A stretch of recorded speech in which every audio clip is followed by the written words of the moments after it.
Well, once again, Ottawa is awash in election fever. Now, of course, I'd love an election. For me, an election's like the World Series. I'd take one every October. But in fact, if there is going to be an election, it's going to be very interesting. It will be historic. For the first time ever, we've got a Liberal Party who suddenly has no idea who they are or what they stand for versus a Conservative Party who have suddenly decided they're no longer Conservative, but they're big tax and spend Liberals. But more importantly, for the first time in a very long time, we are going to have an election where the SOCONs, those good, God-fearing, very politically active social conservatives, are going to have absolutely no influence or say on the debate or the agenda. It's like we woke up in Fidel Castro's Cuba. And ironically, we have Stephen Harper to thank, because since he became Prime Minister, it's like he's managed to successfully spay and neuter every single one of them. Think about this.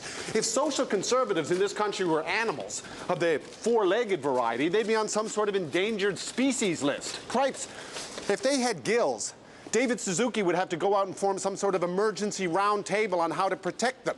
As it stands now, the only evidence that they actually exist is when you talk to Tories and they're laughing their asses off about how much money these people keep sending the party.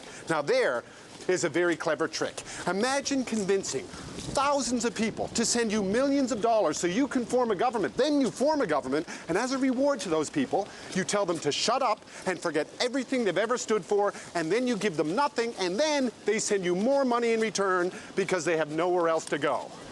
Whoever said Stephen Harper was a brilliant strategist wasn't lying. So heading into a federal election where Stephen Harper might form a majority, there's only two explanations.